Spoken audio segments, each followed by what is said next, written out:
Hi friends, welcome back to Appu Deva channel. எல்லோரும் எப்படி இருக்கீங்க? நான் நல்லா இருக்கேன். இன்றைய வீடியோ பதிவு ஒரு ஆன்மீக சுற்றுலா, அதாவது கோவிலுக்கு வந்திருக்கேன். எந்த கோவில்னு கேட்குறீங்களா? தீப்பாய்ந்த நாச்சியார், அதாவது துன்பங்களை தீர்ப்பவள் அப்படின்னு இந்த கோவிலுக்கு ஒரு தல வரலாறு. இந்த கோவில் எங்கே இருக்குன்னா கடலூர் மாவட்டம் சேத்தியத்தோப்பு அருகில் உள்ள அல்லூர் கிராமத்தில் அமைந்துள்ளதுங்க. அதாவது மணிமுத்து ஆற்றங்கரையில் அமைந்துள்ளது. இந்த தீப்பாய்ந்த நாச்சியார் அம்மன் அப்படின்னு பேர் எதற்காக வந்தது என்றால், ராமாயணத்தில் சீதை தீ குளித்தது போல, மகாபாரதத்தில் பாஞ்சாலி தீ குளித்தது போல அன்றைய காலகட்டத்தில் முன்னோர்கள், அதாவது நம்ம குடும்பத்தில் வீரமரணம் அடைந்த பெண்கள், முன்னோர்கள் குடும்பத்தில் அந்த காலம், இப்போ கிடையாது, இப்போல்லாம் நம்மளை தூக்கி நெருப்பில் போட்டுருவாங்க, அந்த மாதிரி பெண்களாக இருக்காங்க. அப்போ உள்ள பெண்கள்லாம் தன்னோட கற்பை நிரூபிக்க, தன்னோட வீரத்தை நிரூபிக்கிறதுக்காக, தன்னோட அன்பு மேலே யாராவது குறை சொன்னால் அதெல்லாம் அவங்க நிரூபிக்க என்ன பண்ணுவாங்கன்னா, தீக்குண்டம் தீ மூட்டி அதில் பாஞ்சிடுவாங்க. அந்த மாதிரி வீர பெண்களாக திகழ்ந்தாங்க. அப்படிப்பட்ட வரலாற்றில் வந்த பெண்களை அந்த குலத்தில் இருப்பவர்கள், அதாவது நம்ம வம்சாவளியில் வந்தவங்க இருப்பாங்க இல்லைங்களா, அவங்க வம்சத்தினர், அந்த இறந்து போன பெண்ணோ ஆணோ அவங்க குடும்பத்தார் அவங்களுக்கு கோயில் கட்டி வழிபாடு செய்வார்கள். அந்த மாதிரி தான் இந்த கோவிலும் அமைத்தார்கள் என்று தல புராணம் கூறுகிறது.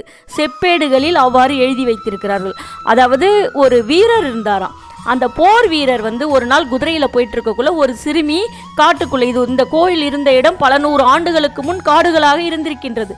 அந்த காட்டுக்குள்ளே அந்த சிறுமி விளையாண்டுட்டு இருந்திருக்காங்க. அதாவது இந்த தீப்பாய்ந்த அம்மன் சொல்கிறோம் இல்லைங்களா, இவங்க குழந்தையா மனுஷ ரூபத்தில் இருக்கக்குள்ளே அந்த காட்டுக்குள்ளே விளையாண்டுட்டு இருந்திருக்காங்க. அப்போ அந்த வழியாக குதிரையில் போன அந்த போர் வீரர் அந்த குழந்தையை எடுத்து வளர்த்துருக்காரு. வளர்த்துட்டு இருக்கக்குள்ளே ஒரு நாள் காலங்கள் உருண்டோடிச்சு, ஒரு நாள் அவர் போரில் மாண்டிட்டார், இறந்துட்டார். அப்போ என்ன ஆச்சுன்னா, இந்த அம்மாவால் அந்த சோகத்தை தாங்க முடியல, தந்தை இறந்துட்டாரே அப்படின்னு சொல்லிட்டு உடனே அவங்களும் என்ன பண்ணியிருக்காங்க, தீ மூட்டி அந்த தீயில பாய்ந்துட்டாங்கங்க. ஏன்னா அப்போ உள்ள பெண்கள்லாம் அன்பானவங்க, ரொம்ப கருணையானவங்க. அவங்க கண்கள்லேருந்து கசிந்து உருகும் அன்பானது, அந்த அளவுக்கு ஒப்பிட்டு சொல்லுவார்கள்.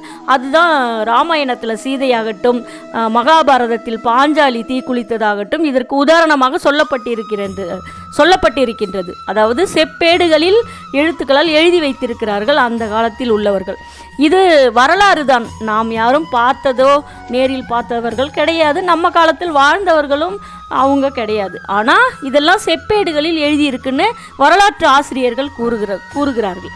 அதனால் இந்த கோவில் மிகவும் சக்தி வாய்ந்தது. காரணம் என்னென்னா, மனித குலத்தில் மனிதர்களாக வாழ்ந்தவர்கள் ஆணோ பெண்ணோ வீரமரணம் அடைந்தால் அவர்களுக்கு நினைவேந்தல் விதமாக ஒவ்வொரு ஆண்டும் நினைவு நாள் கொண்டாடுற மாதிரி அவங்களுக்கு ஒரு கோவில் கட்டி அவங்கள நினைவு கூறுவாங்க. அவங்க குடும்பத்தார்கள், அவங்க வம்சாவளியினர், அதுதான் பிற்காலத்தில் குலதெய்வமாக மாறும். ஒவ்வொரு குடும்பத்திற்கும் ஒவ்வொரு அந்த குலங்கள்னா அவங்க ஒரு வழியில் இருப்பாங்க, அந்த மாதிரி குலதெய்வமாக அவங்க கொண்டாடுவாங்க. அப்படி உருவாக்கப்பட்டவள் தான் இந்த தீப்பாய்ந்த நாச்சியார் அம்மன்.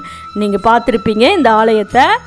அப்புறம் நான் சாமி கும்பிட்டுட்டு வேண்டிகிட்டு வந்தேங்க. வந்தால் மணி ஒரு 6 ஆகிடுச்சு. இப்போ வெயில் காலம் தானே, 6 o'clock அவ்வளோவா இருட்டலை. அதுக்கப்புறம் நான் வண்டியில் வந்துட்டே இருக்குள்ள பார்த்தேன், சன்செட்டு சூப்பராக இருந்ததுங்க.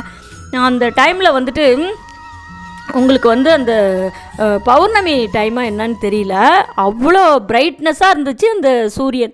அப்புறம் நான் அந்த சன்செட்டும் ஃபோக்கஸ் பண்ணி வீடியோ எடுத்துட்டு தான் நம்ம சரி கண்டிப்பாக இதையும் நம்ம விஷுவலைஸ் பண்ணணும் அப்படின்னு தான் வீடியோ எடுத்தேன். நல்லாயிருக்கு, நீங்களே பாருங்கள். ஏன்னா அங்கே சுற்றி மரங்கள், வயல்லாம் இருக்குது, இயற்கையாக வயல்கள். அப்புறம் அதுக்கு நடுவில் ரோடு, மெயின் ரோடு. அந்த மெயின் ரோடு பஸ் எல்லாம் போகிறப்ப பார்க்குறதுக்கு அவ்வளோ அழகாக இருக்குது.